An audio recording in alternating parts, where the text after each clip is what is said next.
Welcome back, guys. We have another video on the differences between the US and the UK. 5 ways British and American bedrooms are very different.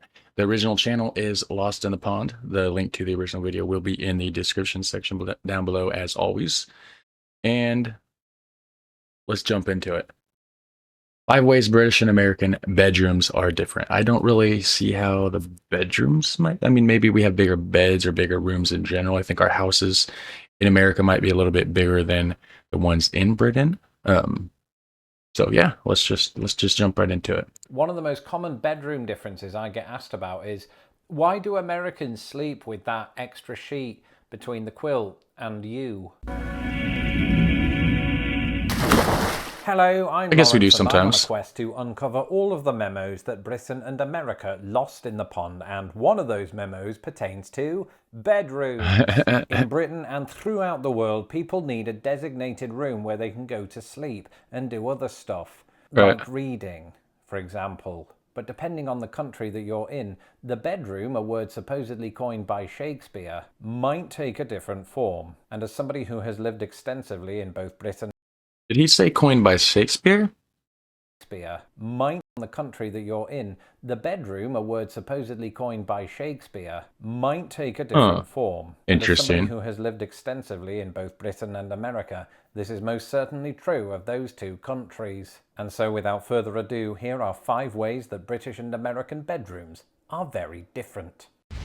Well, let's check it out. Before we even get to the main centerpiece of the bedroom, which is Oh the bed, yeah. there is one major thing that American bedrooms have that most British bedrooms do not, and it's something contained not within the 4 walls of the bedroom, but within the wall. I'm talking about built-in closets. Now, this is my walk-in closet.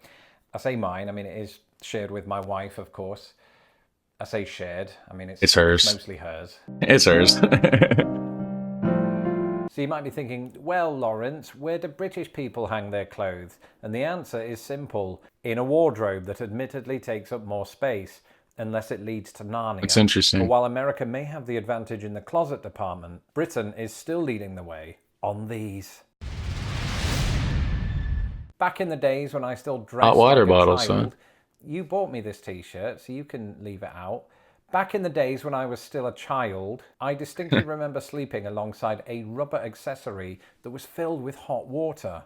It was a hot water Okay, bottle. I've seen them. And it was one of those things that I'd forgotten about until researching for this video. For anyone not in the know, a hot water bottle is exactly the accessory I just described, and its purpose is to keep you warm while you sleep. It can be a problem if you accidentally burst it, because then your parents think you have another problem. Okay, so isn't it gonna cool down in about 5 to 10 minutes? Do you get up every 10 minutes and get more hot water in it? And you guys have heaters, right? Just turn the heat up in your house. So if you're cold, I don't understand.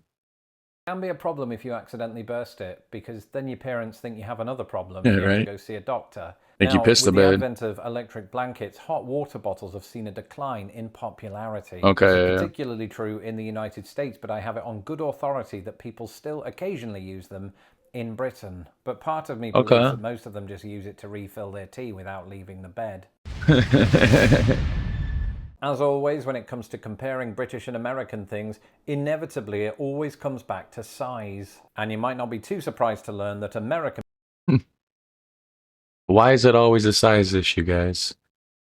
Inevitably, it always comes back to size. And you might not be too surprised to learn that American beds, on the whole, are longer, wider, or sometimes both than Good. British beds. I'm 6'4". So let's take a look at how that plays out. Or lays out. That's a bed pun. Sorry, let's just take a look. So the smallest bed size in the United States is the twin bed. This measures in at roughly 39 by 75 inches. And its nearest equivalent in Britain is a single bed, which is just as long as an American twin, but 4 inches less wide. Okay, After that, wow. America has a twin XL, which is coupled with Britain's small double. Try saying that after 4 whiskies. And then America has what is known as the full-size mattress. This is 54 inches by 75. This is almost identical to the double-size mattress in Britain. From here on out, things become like a game of chess, as both countries sort of introduce a royal family of mattress sizes. In the US, some people sleep on the Queen, not the Queen, that would be breaking news, on a queen-sized mattress, which is about 60 inches by 80. This is virtually identical to Britain's king-size mattress. But neither country ousts their bedroom monarchy there. What's better than a queen?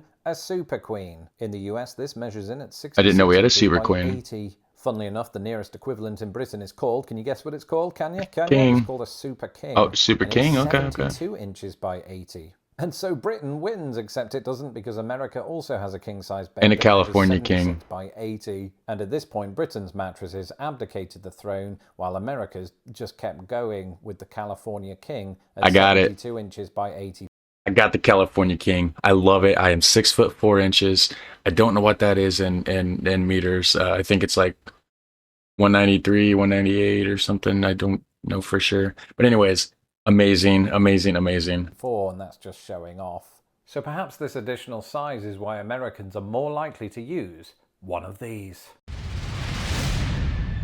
However massive the mattress, it's more common in the US than the UK for it to sit on top of what is known as a box spring. You don't have box springs? I definitely couldn't claim to be a bed connoisseur. I hadn't heard of the phrase box spring until I moved to America. Wow, okay. And there's a couple of reasons for this. Firstly, we don't call it that. Apparently, we call it either a sprung bed base or a divan. I've never used those terms either, and that's because this particular contraption is much less common in Britain. And so what is this contraption? Well, a box spring is a base that sits under your mattress that sort of incorporates a spring system like you might find in your mattress. Right, but a lot harder. Additional bounce, I won't keep doing that. The springs in the mattress have a greater shelf life. In Britain, our mattresses tend to sit on harder surfaces, meaning that the springs in your mattress wear down more quickly depending on how much you put them under duress. Why though? Mine Upgrade. were mostly fine.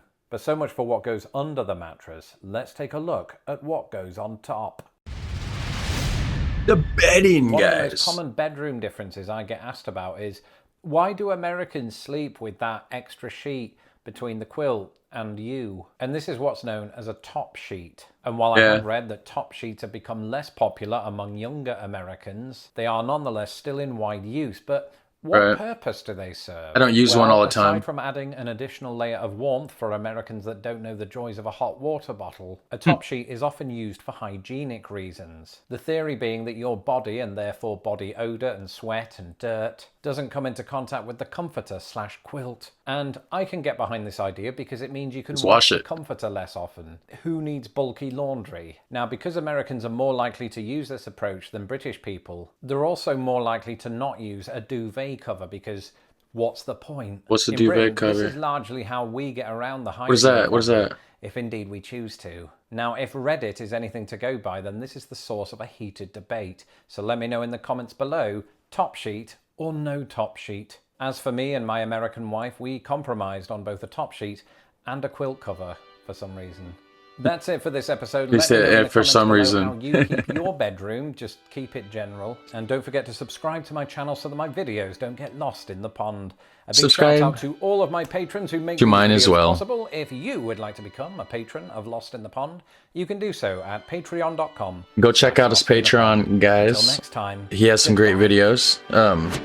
I don't have a Patreon. If you think I should get one, comment down below. So without further ado, I'm going to get up out of here. That was the differences between the UK and American bedrooms, or British and American bedrooms. I know there's a slight difference between all. So anyways, take care, guys. Until the next one.